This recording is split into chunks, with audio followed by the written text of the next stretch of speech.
पुंडलीकवरदा हरिविठ्ठल श्री ज्ञानदेव तुकाराम सद्गुरु समर्थ त्र्यंबकानंद महाराज की जय। माऊली ज्ञानेश्वर महाराज की जय। जगद्गुरु तुकाराम महाराज की जय। श्री गुरुदेव दत्त। रविचंद्रादिशुक्ती उदो करीती त्रिजगती ते तुझिया दीप्ती तेज तेजा। 14व्या अध्यायातल्या मंगलाचरणाच्या ओव्या चालू आहेत। अगोदर 7 पर्यंत ओव्या झाल्या, आता ही 8वी ओवी आहे। या अगोदर पाणी आणि पृथ्वी या दोन्हीलाही जे काही स्वरूप आहे, पाण्याच्या ठिकाणी द्रवत्व आणि पृथ्वीच्या ठिकाणी कठीणत्व, हे परमात्म्याच्या शक्तीने सामर्थ्याने हे दाखवलं। आता तेजाच्या ठिकाणी तुझंच कसं आहे सामर्थ्य शक्ती हे सांगायचं आहे। त्याला उदाहरण दिलं की सूर्य आणि चंद्र एखाद्या शिंपल्यासारखं चमकतात। शिंपला कसा असतो तो परप्रकाशित आहे, त्याच्यावर जर प्रकाश पडला तरच तो आपल्याला आहे चमकतो हे कळतं। तसं आपल्याला वाटतं खरं, पण सूर्य आणि चंद्र हे सुद्धा परप्रकाशित आहेत। परप्रकाशित म्हणजे कोणाच्या, तर परमात्म्याच्याच प्रकाशाने। त्याच्यासाठी त्यांनी सांगितलं की ते तुझिया दीप्ती तेज तेजा, तुझ्याच तेजानं ते तेजस्वी झालेत। म्हणून तेज जे आहे की पंचमहाभूतातलं असणारं जे काही पहिल्यांदा पाणी सांगितलं, पृथ्वी सांगितली, आता तेज सांगितलं, ते सगळं परमात्मा त्याच्यात आहे म्हणून आहे। आता परमात्म्याचं स्वरूप जे प्रत्येक पंचमहाभूताच्या ठिकाणी असतं त्याला तन्मात्रा म्हणतात। म्हणजे तन्मात्रा रूपानं तू सगळीकडं आहेस।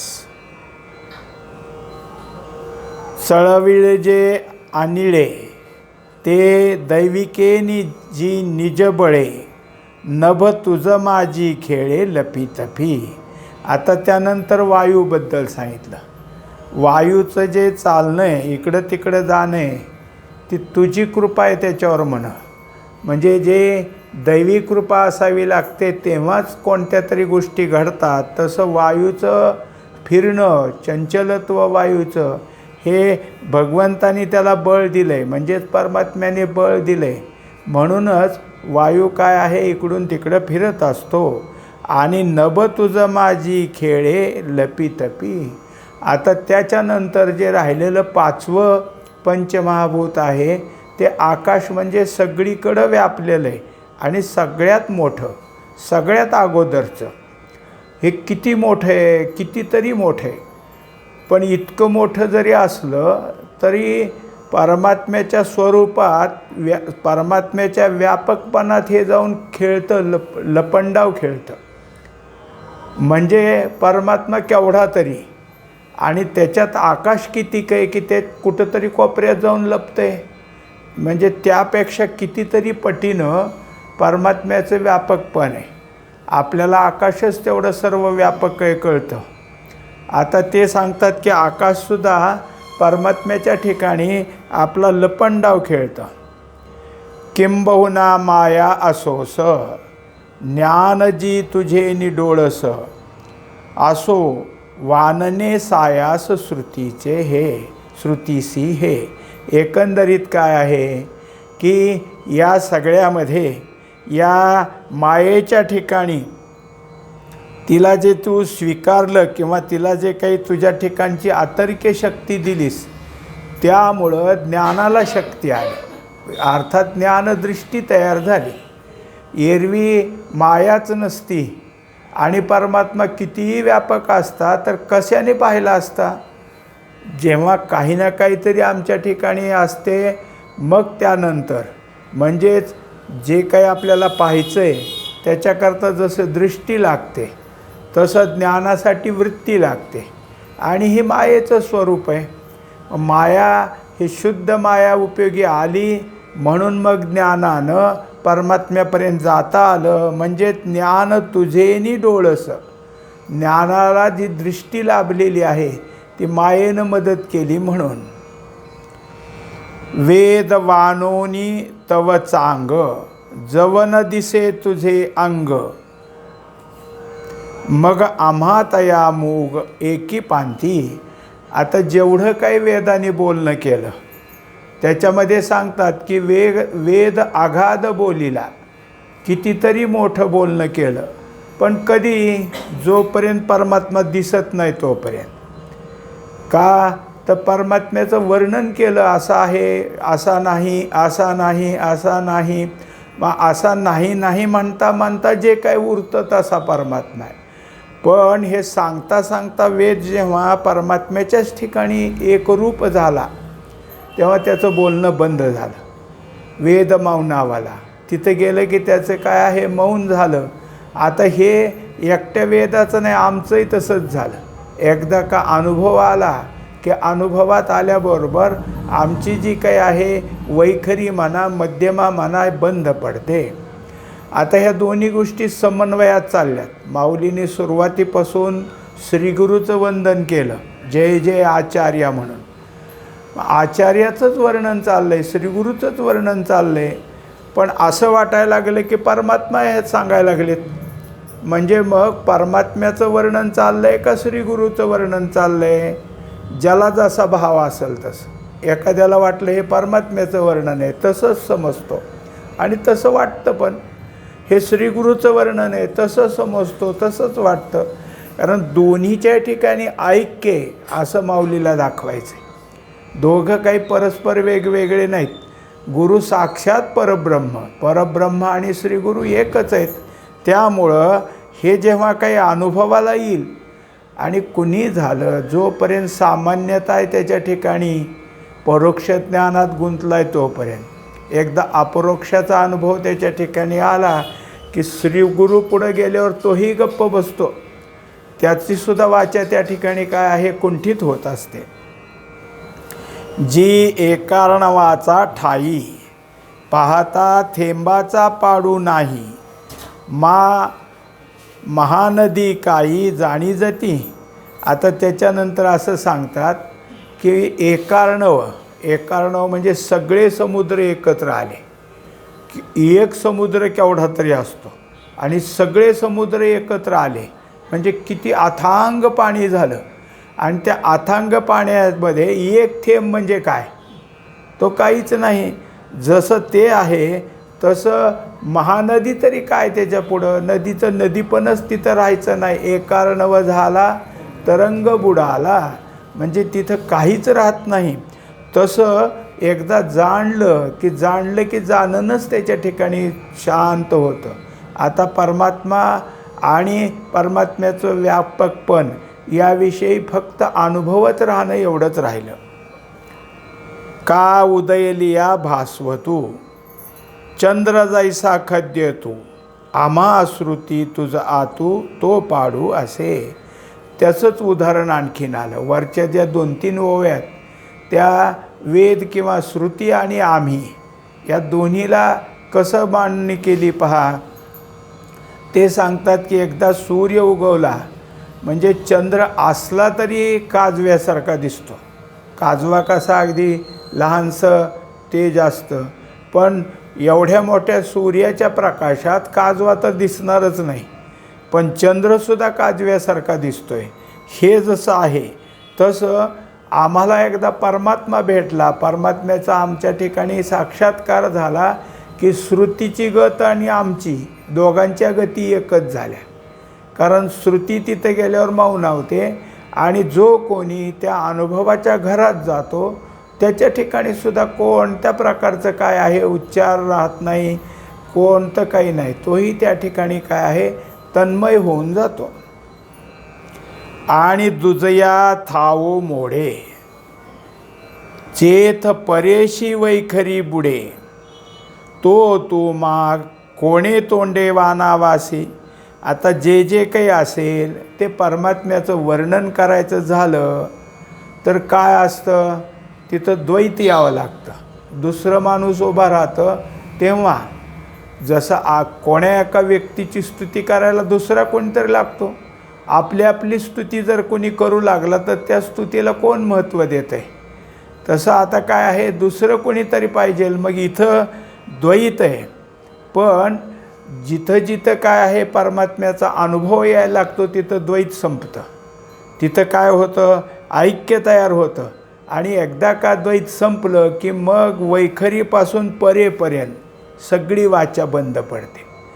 वैखरी मध्यमेमुळं तर होते, मध्यमा पश्यंतीमुळं आणि परेमुळं सगळं काही चालत होतं. आता ते सगळेचे सगळ्या चारी वाण्याचे जेवढे काय आहे ते सगळे तिथं येऊन थांबले. परात जर उलगडत नाही तर मग वैखरीचं काय राहिलं. तो तू आम्हा कोणे तोंडे वानावासी. आता जर काही वाचाच राहिली नाही तर काय करायचं. तुका म्हणे वाचा राहिली कुंठित.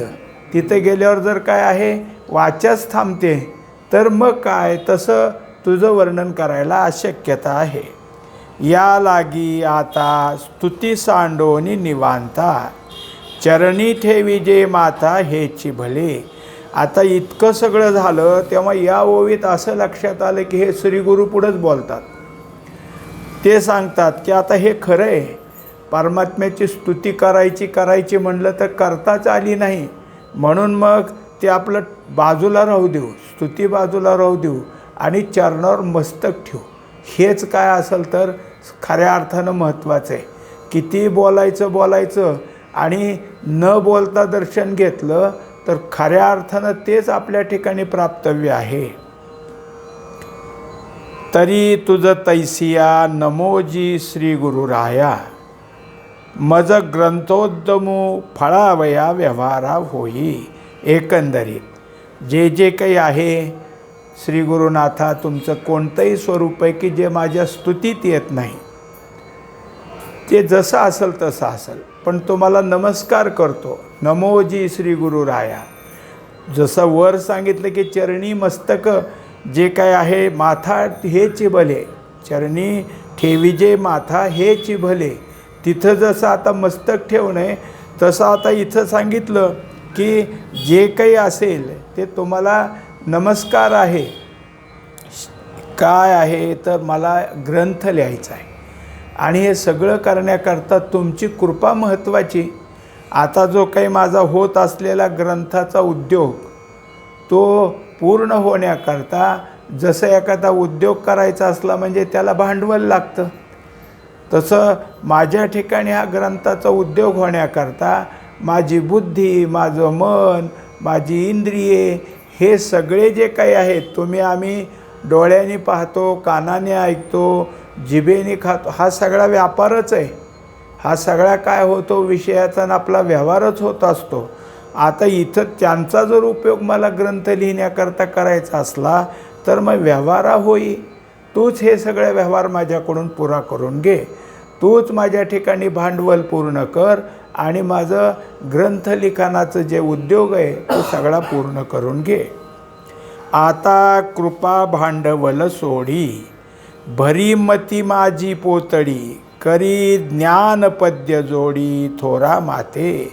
आता त्यानंतर विनंती काय केली तर विनंती अशी केली की तुमची कृपा हेच माझ्या ठिकाणी भांडवल आहे. हे भांडवल जसं वर उद्योगाचं वर्णन काढलं म्हणून मग भांडवल सांगू लागले की कृपा भांडवल सोडी. तुमची कृपा हे भांडवल आहे आणि हे एकदा मला प्राप्त झालं की त्या भांडवलानं माझी जी बुद्धी ती एक प्रकारे काय, जसं एखादं धान्याचं पोतं किंवा साखरेचं पोतं असतं ते आपण भरून आणतो, धान्य पोत्यात भरतो साखर, तसं आता तुमची कृपा ही माझ्या बुद्धिरूपी पोत्यामध्ये भरा. त्यामध्ये हे सगळं भरलं की मग ती बुद्धी या सगळ्या होत असलेल्या ग्रंथाच्या ठिकाणी ज्ञानपद्य म्हणजे काव्यच करील, पण ज्ञान त्याच्यामध्ये असेल अशा तऱ्हेचं काव्य करेल. मग मी संसरेन तेणे, मग मी संसरेन तेणे करीन संताशी कर्णभूषणे लेववीन सुलक्षणे विवेकाची. आता हे सगळं झालं तर ग्रंथ लिहिण्याकरता मी काहीतरी सावरेन.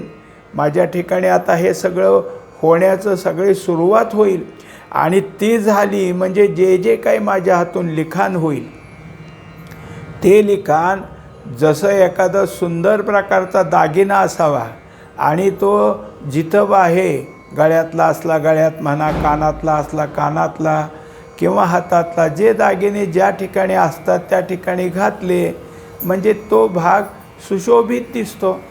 तसं माझं लिखाण एकदा का झालं तयार म्हणजे जे संत मंडळी ऐकायला बसलेत त्यांच्या कर्णभूषणे, त्यांच्या कानाचं भूषण होईल. कानाचा तो एक अलंकारच आहे. आपण वरून दागिने घालतो त्याला म्हणतो अलंकार, पण चांगलं ऐकायला मिळणं हाच अलंकार आहे. आणि हे अलंकार असे जर मिळाले तर लेववीन सुलक्षणे विवेकाची. तर एवढंच नाही तर विवेक त्यामध्ये लिहीन, पण ज्या विवेकाचं अत्यंत सुंदर असं लक्षण आहे ते लक्षणासहित विवेक त्या ठिकाणी मी लिहीन. जी गीतार्थ निधान काढू माझे मन सुई स्नेहांजन आपुले तू. तेव्हा एकंदरीत हे गीता जी आहे ती गीता इतकी महान आहे तर तिचा अर्थ शोधणं म्हणजे कुठंतरी असणारं धन शोधणं आहे. जसं एखाद्या जमिनीत कुठंतरी धन असतं पण ते सहजासहजी कोणालाही कळतं आणि कोणालाही दिसतं असं तर नाहीच. असं सांगतात काही सगळ्या मागच्या ग्रंथातून पोथ्यातून ऐकायला मिळतं की पूर्वी काय असायचे की अंजन डोळ्यात घालायचे आणि ते ज्याच्या डोळ्यात अंजन घातले त्याला जमिनीखालचं धन दिसायचं. आता इथंही सांगतात की गीतार्थरूपी निधान म्हणजे गीतेचा अर्थ हेच एक धन आहे आणि ते मला माझ्या मनाच्या ठिकाणी माझ्या मनानं ते काढण्याकरता सुई स्नेहांजन, तुझं प्रेमरूपी अंजन माझ्या डोळ्यात घाल. त्यामुळं माझं मन ह्या गीतार्थ शोधण्याकरता पुढं जाईल आणि मग माझ्या हातून तो गीतेचा अर्थ लिखाण होईल. हे वाक्सृष्टी एके वेळे देखतो माझे बुद्धीचे डोळे तैसा उदय जो जी निर्मळे कारुण्य बिंबे. आता एकंदरीत जसं काय आहे सूर्योदय झाला म्हणजे मग सगळं दिसायला लागतं, तसं तुमच्या ठिकाणचं असलेली ही निर्मळ करुणा माझ्यासाठी कशी आहे सूर्यासारखी म्हणजे प्रकाश रूप आहे. आणि तसं जर झालं तर माझी बुद्धी डोळस होईल. प्रकाश चांगला असल्याशिवाय दृष्टीला दिसत नाही. दृष्टीला पाहण्याकरता प्रकाशाचं साह्य असावंच लागतं. तसं तुमच्या करुणेचं साह्य झालं म्हणजे माझ्या बुद्धीच्या ठिकाणी अशा तऱ्हेची दृष्टी येईल की तेने करून हे जे काय आहे गीतारूपी वाङ्मय हे यथार्थतेनं मी मांडणी करीन. माझी प्रज्ञा वेली वेल्हाळ काव्ये होय सुफळ तो वसंतू होय स्नेहाळ शिरोमणी. तेव्हा तुमच्या ठिकाणी जे काही प्रेम आहे त्या प्रेमामुळं मला जर ते प्रेम प्राप्त झालं तर माझी बुद्धिरूपी वेल हिच्या ठिकाणी काय आहे की सुंदर प्रकारचा विस्तार होईल आणि ती विस्तारली म्हणजे तिच्यातून या ग्रंथासाठी लागत असणारे जे जे काही आहेत ते सगळे प्रकार वाङ्मयाचे प्रकार अलंकार उपमा श्लेष हे सगळं त्या ओवीरूपी छंदामध्ये मी ते सगळे मांडणी करीन. प्रमेय महापुरे मतिगंगा ये थोरे तैसा वरिष उदारे दिटिवेनी. एकंदरीत आपला जो काही वर्षाव आहे तो कोणता आहे तो उदार आणि कारुण्यमय. मग जसा पाऊस पडला म्हणजे मग काय होतं तर सगळीकडे पाणी होतं आणि नुसतं पाणी होतं असं नाही तर महापूर येतात. तसं तुमची उदार करुणारूपी वर्षाव जर झाला तर माझ्या दृष्टीमुळे माझ्या ठिकाणी आलेल्या ज्ञानदृष्टीमुळे नवनवीन सिद्धांताचे जे प्रकार आहेत मी सगळे त्या ठिकाणी मांडेन, की जसं अधिक पावसानं गंगेला पूर यावा तसं मती गंगा माझी जी बुद्धी तीच एक प्रकारे काय आहे हे सगळं मांडणी करणारी, सिद्धांतरूपी मांडणी करणारी, आणि तिला ह्या सगळ्या गोष्टीचं अत्यंत काय आहे की जे नदीला जसा महापूर येतो तसं या ठिकाणी माझ्या बुद्धीला सुद्धा चांगल्या प्रकारचं उधाण येईल. का तर बुद्धी आता ते योग्य प्रकारचे प्रमेय म्हणजे सिद्धांत मांडायला लागेल. आगा विश्वैक धामा तुझा प्रसादू चंद्रमा करू तू मज पौर्णिमा स्फूर्तीची जी. तेव्हा हे भगवंता, आता श्रीगुरु आणि भगवंताला एकच समजतात की तुम्ही कसे आहे सर्व विश्वाचं विश्रांतीस्थान, सगळं विश्व. आता आपण सुद्धा काय आहे की झोपी जातो, आपल्याला वाटतं की आपण अंतरुणावर झोपी गेलो, पण सगळेच परमात्म्याच्याच हे ठिकाणी झोपलेले असतात. परमात्मा सगळं आपल्याजवळचं काढून घेतो. आता जागृतीरूपी संसार आपल्या पुढं नाही आणि स्वप्नरूपी कल्पना नाहीत. या सगळ्या गोष्टी बाजूला झाल्यावरच झोप लागते आणि झोपीत सुख असतं. सुख हे परमात्म्याचं स्वरूप आहे, म्हणजे परमात्म्याच्या खुशीमध्ये आपण जाऊन झोपतो. तेव्हा हे रोजचंच आहे. आणि असं सांगतात की व्यक्तातनं अव्यक्तात जायचं ना अव्यक्तातनं व्यक्तात यायचं, हेच आपलं चक्र चालू असतं. हे भगवंताचं स्थान आहे. म्हणून विश्वैक धामा तुझं काय आहे ते ठिकाण आहे की जिथंही सगळं विश्व जाऊन काय करतं विश्रांतीला जातं. त्यामुळं त्यातून जो तुझा प्रसाद आहे तो प्रसाद म्हणजे एक प्रकारचा चंद्र आहे, आणि त्या चंद्राची पौर्णिमा मला जर प्राप्त झाली तर माझ्या ठिकाणी स्फुरण येईल आणि त्या स्फुरणातून हे सगळं लिखाण होईल. जी अवलोकिली या माते उन्मेष सागरी भरिते ओसंडेल स्फूर्ती ते रसवृत्तीचे. आता अगोदरच्याच ओवीचा संदर्भ आणखीन घेतला, म्हणजे सांघिक दोन्ही ओव्या मिळून एक दृष्टांत आहे की जसं चंद्र पौर्णिमेचा वरती आला की समुद्राला भरती येते, तसंच उन्मेष सागरी माझ्या ठिकाणी जे काही लिखाण लिहायचं आहे त्याचा जो उन्मेष असतो, ते जे स्फुरण असतं, ते तुमची जी काही आहे पौर्णिमारूपी चंद्र. आता चंद्र कोणाला दिलं नाव तर प्रसाद. प्रसाद म्हणजे अनुग्रह. तुमचा अनुग्रहरूपी चंद्र किंवा पौर्णिमेचा चंद्र जर उदयाला आला तर माझ्या ठिकाणी हे जे काही लिखाण लिहायचं आहे त्याचा उन्मेष हा नेहमी परेच्या ठिकाणी होत असतो. आणि मग तिथून काय होतं की मग पश्यंती, तिथून मध्यमा, तिथून वैखरी हे सगळे वाटचाल करतात. मग तिथे एकदा सुरुवात झाली, तिथं स्फुरण निर्माण झालं, तिथली स्फूर्ती जागृत झाली की माझं सगळं होईल. पण ते करत असताना रसवृत्ती म्हणजे नुसतं लिहायचं नाही, मला त्याच्यामध्ये रस भरले जायचे. तव तोषोनी श्री गुरुराजे म्हणितले विनीत व्याजे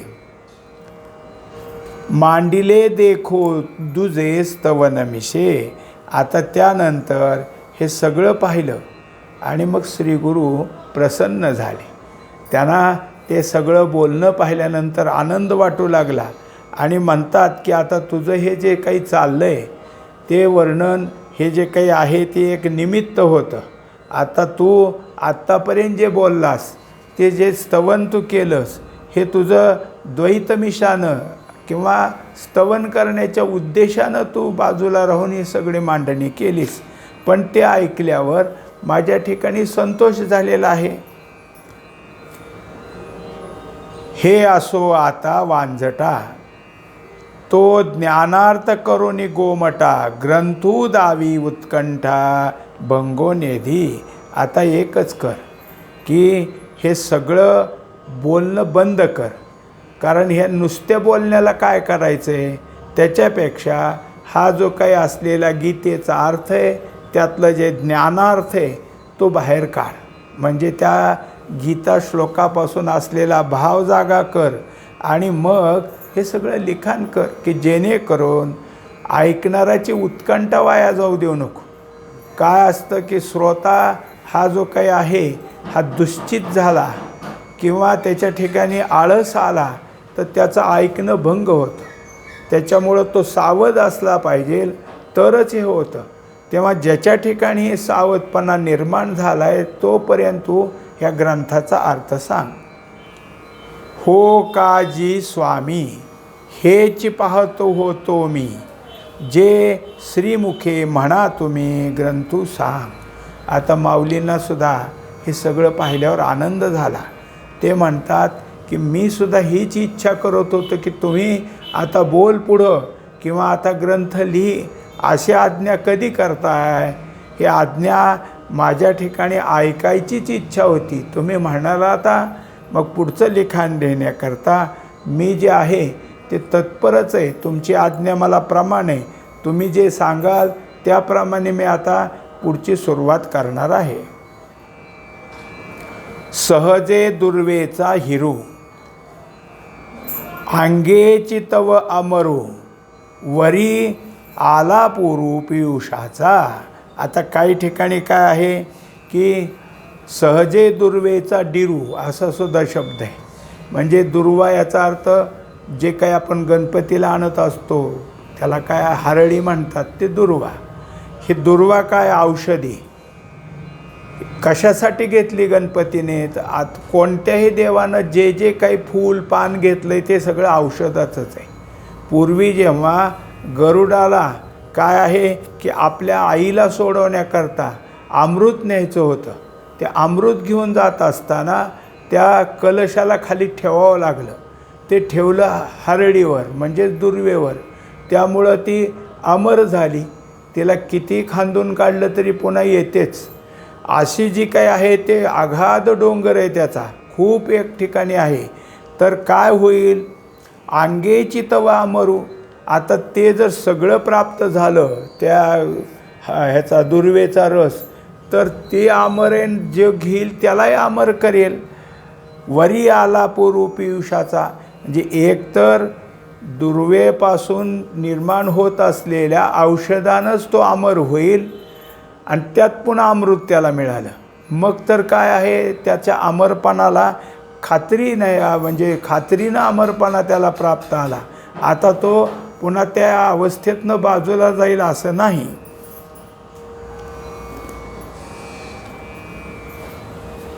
आता तरी येणे प्रसादे विन्यासे विदग्धे, मूळ शास्त्रपदे वाखाणी.